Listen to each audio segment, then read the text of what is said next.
नौजवान था और यतीम भी था। शौक बन गया दीन पढ़ने का। मोहल्लेदार इलाके वाले कहने लगे कहाँ से कमाएगा, ना बाप है, ना माँ है, ना घर है, कहाँ से। हजरत रूमी कहते हैं नौजवान ने जंगल में झोंपड़ी लगा ली। वहां वो सुबह मदरसे जाता, शाम को जंगल में रहता, वहां अल्लाह अल्लाह करता, सबक याद करता। एक दिन बादशाह की बेटी रास्ता भूल गई, जंगल में आई सहेलियों के साथ, बॉडीगार्ड भी साथ थे, पर रास्ता भूल गई।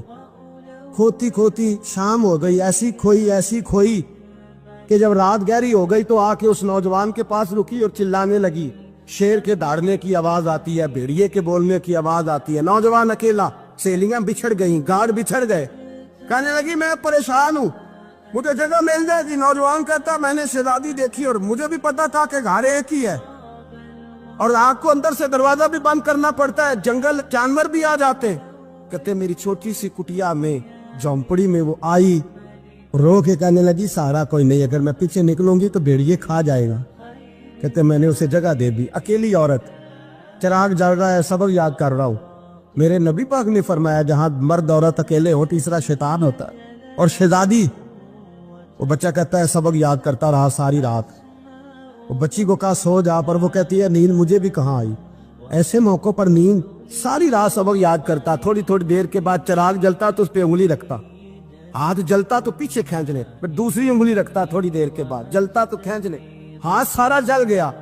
सुबह किरणें चमकी तो कहने लगा चल निकल जा, दौड़ जा, बस बड़ा सब्र का इम्तिहान हो गया, चली जा।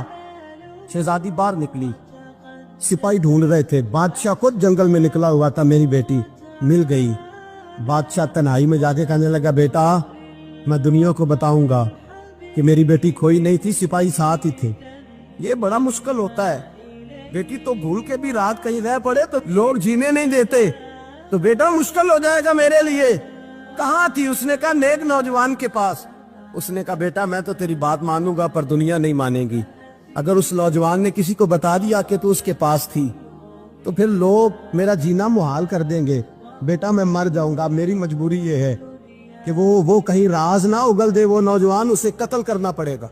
औरत ने मिन्नतें की, उस बेटी ने कहा मेरे मौसम को मारोगे, रोई। और वो कहने लगा मैं बादशाह, वो मेरा अपना वकार है, मैं उसको छोड़ नहीं सकता। गिरफ्तार कर लाए सिपाही। वक्त तय हो गया सजा का। अकेले कारकोशरी में रखा गया, जो उसके खास एतबार वाले थे उनकी ड्यूटी लगाई। बादशाह ने बुलाया, पहले बिलम आया। औरत कहने लगी, बेटी कहने लगी एक दफा तो बुलाओ ना, एक सवाल बस पर्दे में रह के पूछना है और फिर जो आपका जी चाहे, मेरे मौसम को मारना तो है तो मर